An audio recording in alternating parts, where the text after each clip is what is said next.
Olá, aqui estamos nós mais uma vez. Eu quero convidar vocês para um momento muito especial. Eu tenho um cara aqui muito massa, com energia muito boa, um homem de fé que vai compartilhar aqui com a gente um pouco do seu conhecimento, da sua empatia. Nós vamos tocar aqui em temas muito relevantes, não só para a nossa fé, para o público evangélico, mas para todas as pessoas que têm compromisso com a democracia, todo mundo que tem compromisso com a justiça. Então, você é nosso convidado, é nossa convidada para assistir aqui com a gente a entrevista com Jansen Viana. Jansen vai se apresentar daqui a pouco e ele vai dizer quem é essa pessoa maravilhosa que ele é. Então, curte, compartilha, manda o link para a família, marca as pessoas aqui. Daqui a pouco a gente está interagindo aqui com vocês, tá bom? Vou passar aqui para o Jansen. Jansen, bem-vindo a esse espaço que é nosso. Então, por favor, se apresente aqui para as pessoas que estão nos acompanhando. Olá, é um prazer estar aqui com vocês. Sou Jansen Viana, sou poeta, escritor e sou pastor também.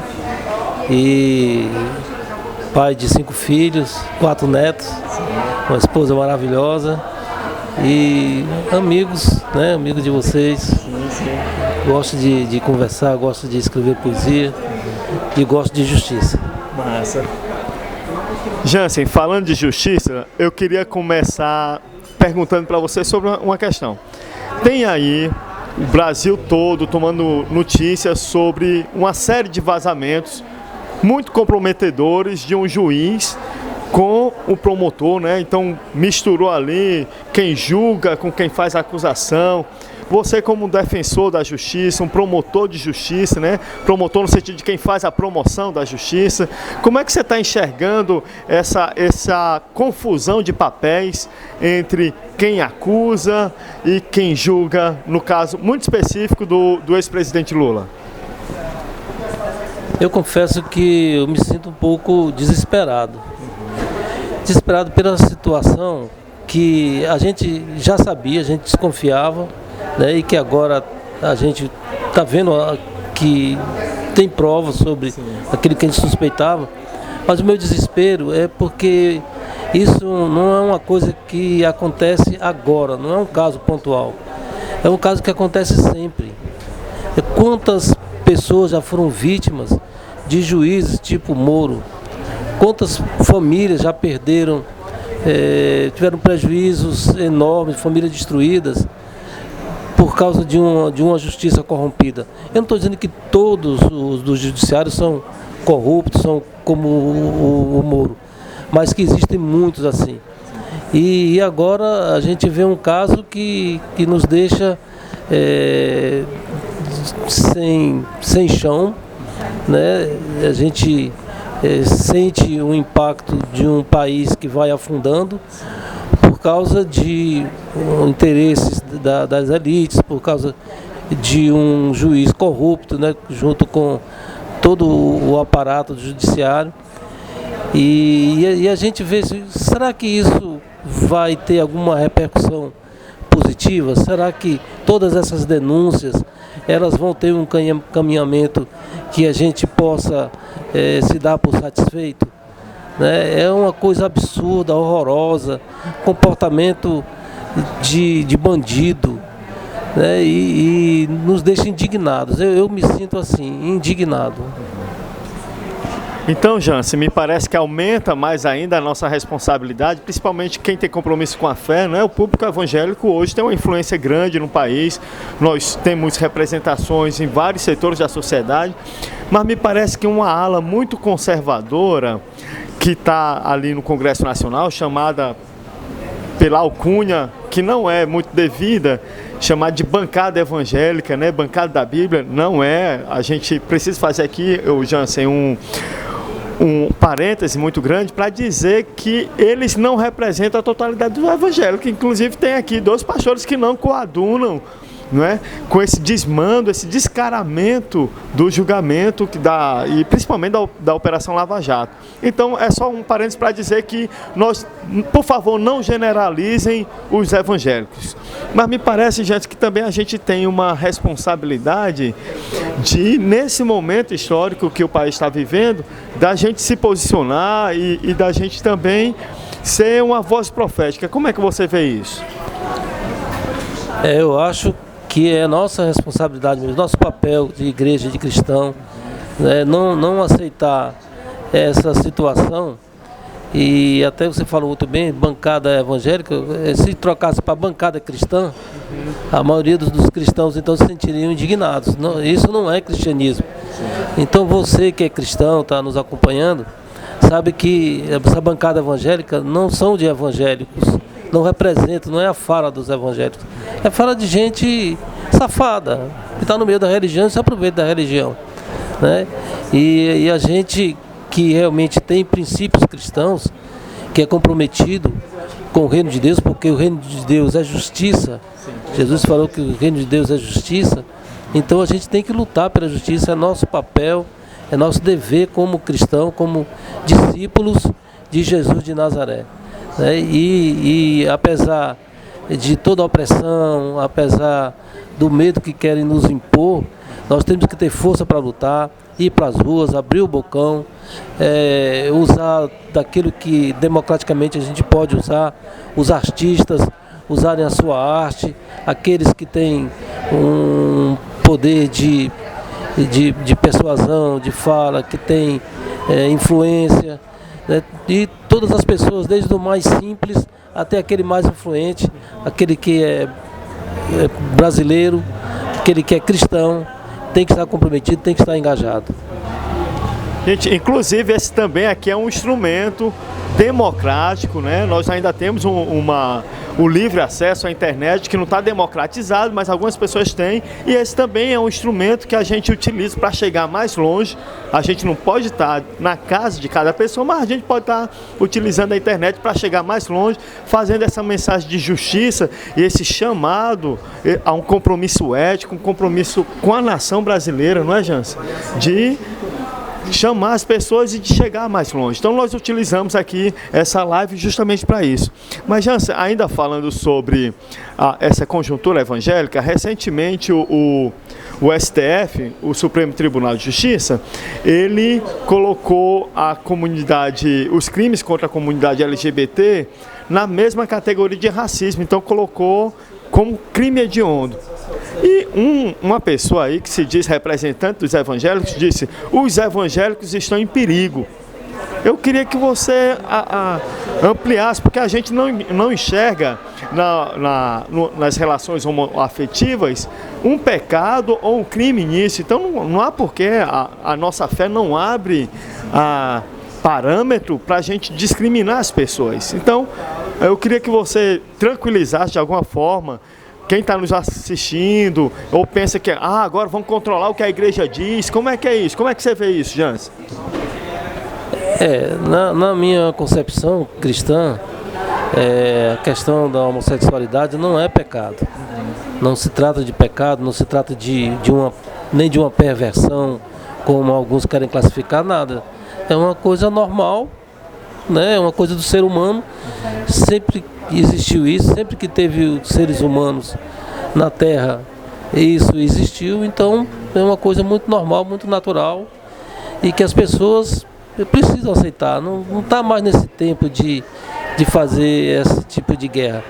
Quando esse parlamentar diz que os evangélicos estão ameaçados, estão em perigo, na verdade, ele traduzindo bem, ele tem que dizer assim: os homofóbicos estão ameaçados, porque não faz parte de uma boa exegese cristã, de uma boa doutrina, de uma boa teologia, considerar a homossexualidade, a orientação sexual como pecado, né? Não há uma base bíblica consistente para isso. Trata-se simplesmente de homofobia, né? É bom lembrar que tempos atrás o problema era com os canhotos, né? Eles não eram aceitos porque era uma coisa absurda, não era de Deus, e eles iam todos para o inferno. O tempo vai passando, então sofreram os negros, né? Nós.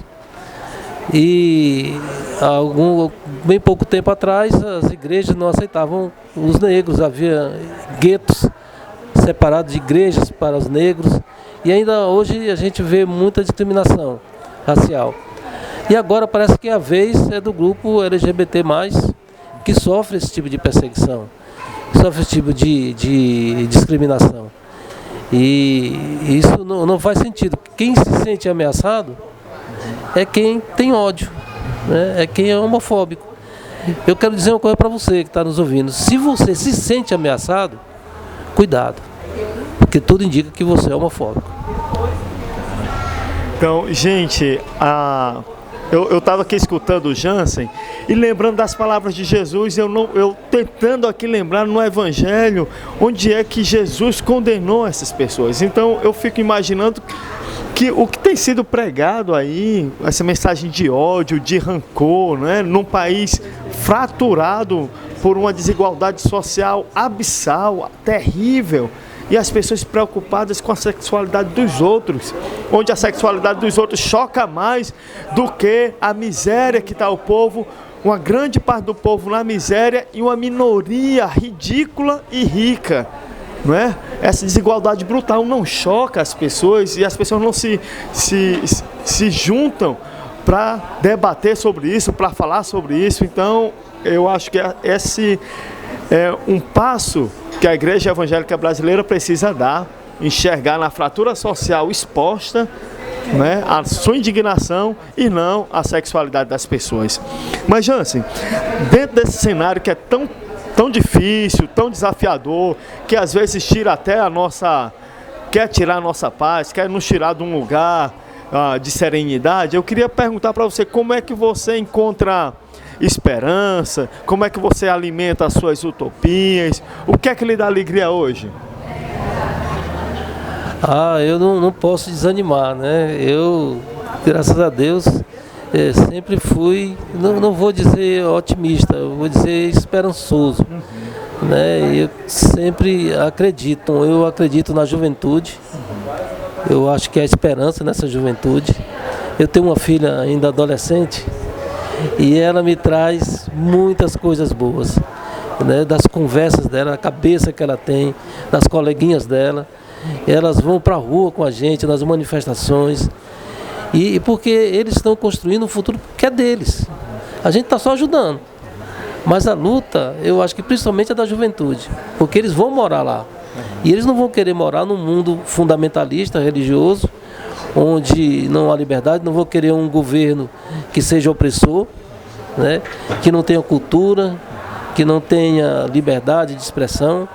Eles não vão querer isso.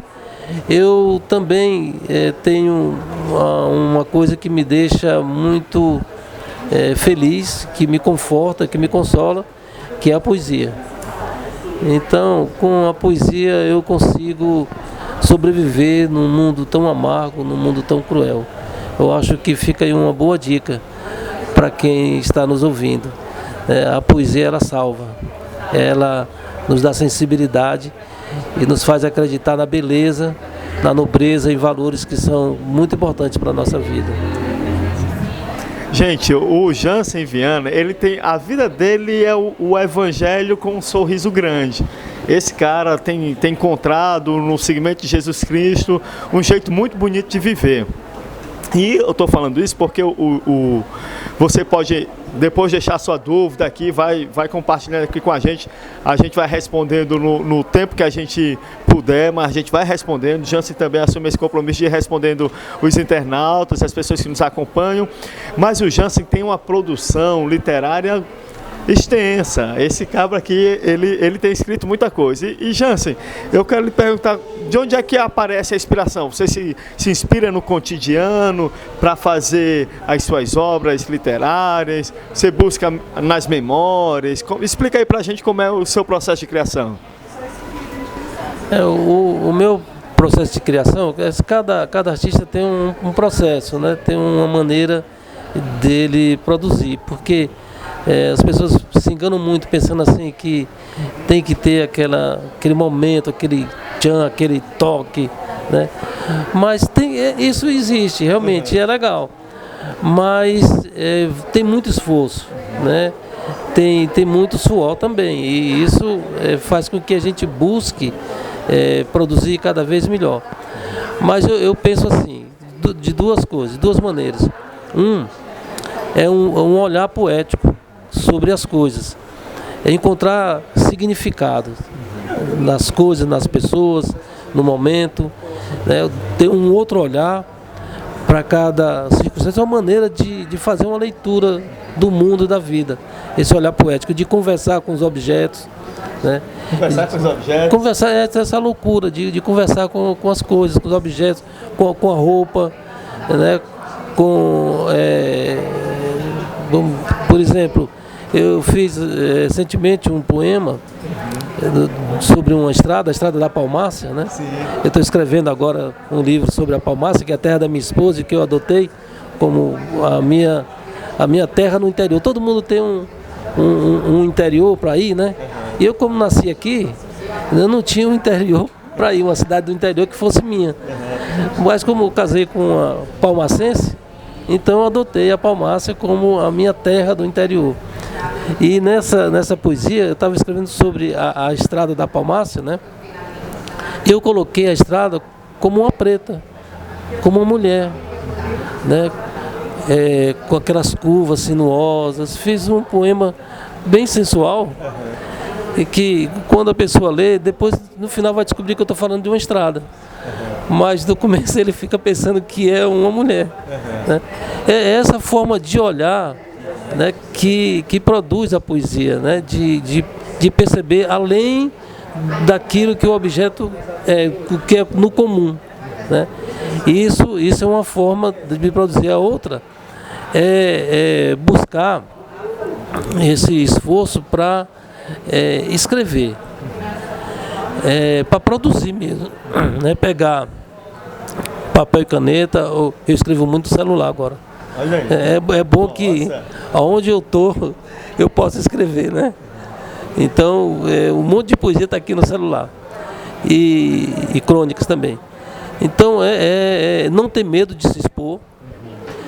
Uma vez eu estava dando uma palestra numa escola sobre literatura e um dos alunos lá, dos adolescentes, me perguntou, né? Isso, como é que eu faço? Eu gosto de escrever e tudo. Aí eu disse, a primeira coisa que você tem que fazer é não ter medo de se expor, né? De mostrar o que você escreve e não ter medo dessas críticas, você aprender com elas, você crescer com as críticas. Mas é isso, a produção, ela vem também pelo esforço, né? E pela coragem de dar a cara, né? A tapa, de deixar as pessoas falarem e aprender com isso. Gente, para quem está nos escutando e de repente achou assim muito ousado, uma poesia mais sensual, eu gostaria de convidar você que achou ousado a reler o livro de Cantares de Salomão, não é? Então, ou você que está buscando inspiração aí, leia com seu companheiro, sua companheira, o livro de Cantares, e quem sabe ali você encontra uma inspiração também para a vida, não é? Olhar para o texto e olhar para a vida, olhar para o texto, olhar para a vida, olhar para as situações do cotidiano e encontrar nelas a beleza, não é, que a vida exige. Jansen, agora eu queria que você falasse um pouquinho sobre o seu livro. Jansen trouxe aqui um livro para apresentar para a gente. Eles não suportam poesia. E me fale como foi que nasceu esse livro, de o que é que ele se trata. Esse livro é um livro de poesias. Ele nasceu nesse momento político, né? Desde a campanha, que a gente viu umas declarações absurdas de violência, ainda está ouvindo, né? De homofobia, violência contra a mulher, coisas absurdas mesmo que esse presidente aí principalmente falou. Ele e os filhos dele e uma cambada de gente aí nas mídias sociais. Então eu comecei a escrever, não tinha a intenção de compor um livro. Eu fui fazendo poesias de resistência, né? E eu lembrei muito dos poetas do tempo da ditadura militar, que eles fizeram muito bem esse trabalho. Ferreira Goulart, Chico Buarque, né? O Wally Salomão e muitos outros que usaram da sua arte para oferecer resistência a um sistema opressor. E guardadas as proporções, né, eu também me senti na obrigação de fazer isso e juntei então os poemas para fazer esse livro. E juntei também algumas postagens do Twitter, que eu fiz no Twitter, para dar assim, um plus, né? Para dar algo mais no livro. E esse livro tem sido assim, tem tido uma aceitação muito boa, né? E eu espero que possa ajudar as pessoas a se encorajarem, a sair dos protestos só na rede social e usarem seus talentos, a sua voz, a sua influência, a sua força, aquilo que eles têm, para a gente fazer resistência diante de um governo opressor. Gente, para você que entrou agora, eu sou o pastor Simão, estou aqui ao lado do pastor Jansen Viana. O Jansen é pastor, é escritor, é poeta, tem muitas habilidades, mas a gente está aqui conversando e estamos chegando agora ao final, e eu queria mandar uma mensagem principalmente para você, que durante esse tempo onde a política foi tratada como um fla-flu, não é, como um clássico rei, eu queria convidar você a escutar, porque a gente também tem uma mensagem de esperança. Se você se afastou de uma comunidade de fé, se você se desencantou com o mundo evangélico, a gente tem uma boa notícia para você. Você não está sozinho, você não está sozinha, mas a gente também queria convidar você a encontrar esperança, a encontrar sentido em estar numa comunidade de fé. Tem aí um monte de gente fazendo resistência, tem gente que segue a Jesus de Nazaré na radicalidade, né? E eu queria convidar você, mas eu queria também escutar, Jansen, de você uma mensagem para essas pessoas que ficaram desesperançadas, desigrejadas. A igreja ajudou no golpe, a igreja perdeu sua essência. Calma, escute aqui o que esse rapaz tem a dizer. Hoje nós temos muitos desigrejados, muita gente que se decepcionou com a igreja. A gente escuta muito falar de pastores que só pensam em dinheiro, igrejas que estão montadas em cima de um esquema financeiro. É uma grande decepção para muita gente, e agora também outra decepção de ver igrejas que estão apoiando gente que não tem nada a ver com os valores do reino de Deus, não tem nada a ver com os princípios cristãos. E eu quero dizer o seguinte, que é tempo da gente construir, né, uma nova igreja, um novo momento. Eu tenho chamado esse momento de pós-evangélico. Para mim o movimento evangélico já deu o que tinha de dar, apodreceu. A gente vê o fundamentalismo radical roubando a fé, roubando a graça, né, roubando a sensibilidade, o amor, a empatia. E agora a gente tem que lutar, porque vale a pena a gente estar congregado numa comunidade de fé para viver o nosso cristianismo, fazer força. Quando a gente está junto, né, nós somos maiores, nós somos melhores, a gente aprende um com o outro, a gente se ajuda, a gente segura na mão um do outro. E é uma comunidade de fé, ela existe para isso, uma igreja existe para isso. Então, vocês que estão desigrejados, por favor, nos ajude a construir essa nova igreja. Tudo aquilo que você criticou, tudo aquilo que lhe afastou da igreja, né, a gente quer reconstruir. A gente quer fazer uma igreja que não tenha isso que você não gostou, que você não suporta. A gente quer uma nova igreja, uma nova fé. Um dos princípios da reforma é esse. É uma igreja reformada e sempre se reformando. E nós agora somos os agentes dessa história. Gente, eu também queria deixar aqui o meu convite à esperança, né? A gente não pode deixar que o ódio, que a intolerância, por mais que eles façam muito barulho, a gente não pode deixar eles entrarem no coração da gente. Então a gente precisa estar perto das pessoas, a gente precisa estar junto das pessoas, a gente precisa, como o Milton Nascimento canta, ele diz, o artista tem que ir onde o povo está. Nós que somos portadores da esperança, a gente precisa ir até onde o povo tem esperança. Eles não têm o ponto final da história. Eles não são os senhores e as senhoras da história. A intolerância não será a Atena que vai escrever a história. Nós, eu e você, Jansen, a sua mãe, o seu irmão, o tiozinho da esquina, nós escreveremos a nova história do Brasil, né? Nós escreveremos a história da esperança e nós venceremos esse ódio, porque o amor, ele lança fora todo o medo. Então eu queria deixar aqui essa palavra, já agradecer de antemão a presença do Jansen aqui, que topou na hora vir aqui conversar com a gente. Quero agradecer a você que acompanhou a gente até agora. Deixe seu comentário, curta, compartilha, envie a mensagem, a gente vai responder na maior brevidade possível, mas é isso. Vamos espalhar a esperança aí, porque a história nos pertence. Nós estamos do lado certo da história, escolhemos seguir o Evangelho e colocamos a nossa fé a serviço de uma nação onde a justiça e o direito corram como um rio, levando vida às comunidades que mais precisam. Então, muito obrigado, gente, pelo carinho de vocês, muito obrigado por você estar aqui. Só uma coisa, Lula livre e ele não. Recado está dado, então fica aqui, você fica com o nosso carinho, o nosso abraço e principalmente o nosso compromisso de luta por justiça e de uma nação mais democrática. Um abraço, gente.